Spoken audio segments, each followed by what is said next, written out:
ಕೊಂಡೋತ್ಸವದ ವೇಳೆ ಇದೆಂಥ ಪವಾಡ.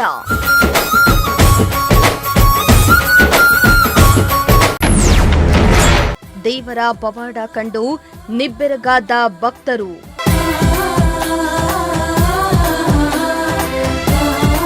ಶಿವರಾತ್ರಿ ಬಳಿಕ ಬರುವ ಹುಣ್ಣಿಮೆಯಂದು ನಡೆಯುವ ಕೊಂಡೋತ್ಸವ ಈ ಬಾರಿ ಒಂದು ದಿನ ಮುಂಚಿತವಾಗಿ ನಡೆದು ಪವಾಡವನ್ನೇ ಸೃಷ್ಟಿಸಿದ್ದು, ದೇವರ ಪವಾಡ ಕಂಡು ಭಕ್ತರು ನಿಬ್ಬೆರಗಾದ್ರು.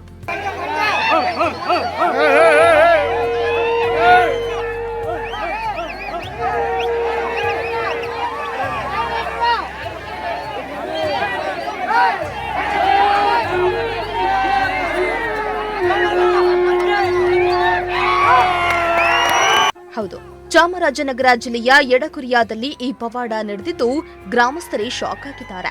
ಚಾಮರಾಜನಗರ ಜಿಲ್ಲೆಯ ಕೊಳ್ಳೇಗಾಲ ತಾಲೂಕಿನ ಸತ್ತೇಗಾಲ ಸಮೀಪ ಇರುವ ಕಾವೇರಿ ನದಿ ದಡದಲ್ಲಿರುವ ಯಡಕುರಿಯ ಗ್ರಾಮವೇ ಕೊಂಡೋತ್ಸವದಲ್ಲಿ ಪವಾಡ ನಡೆದಿರುವುದಕ್ಕೆ ಸಾಕ್ಷಿಯಾಗಿದೆ.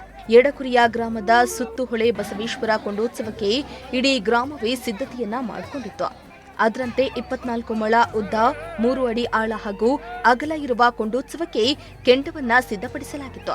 ರಾತ್ರಿ ಸುಮಾರು 11:30 ವೇಳೆಯಲ್ಲಿ ನಡೆದ ಕೊಂಡೋತ್ಸವದಲ್ಲಿ ಬೆಂಕಿಯ ಕೆಂಡದ ಮೇಲೆ ಅರಿಶಿನ ನೀರು ಮಿಶ್ರಿತ ಬಟ್ಟೆಯನ್ನ ಹಾಸಿ ಅದರ ಮೇಲೆ ತಂಬಡಿಯೊಬ್ಬರು ಕೊಂಡ ಹಾಯ್ದ್ರು. ಆದರೆ ಕೆಂಡದಲ್ಲಿ ಬಟ್ಟೆ ಸುಡದೆ ಇದ್ದಿದ್ದು ಪವಾಡ ನಡೆದಿದೆ. ಪವಾಡ ಕಂಡ ಭಕ್ತರು ಅಚ್ಚರಿಯಿಂದ ಮೂಕ ವಿಸ್ಮಿತರಾಗಿ ಭಕ್ತಿ ಪೂರ್ವಕವಾಗಿ ನಮಿಸಿದ್ರು. Bureau report, Prajashakti TV.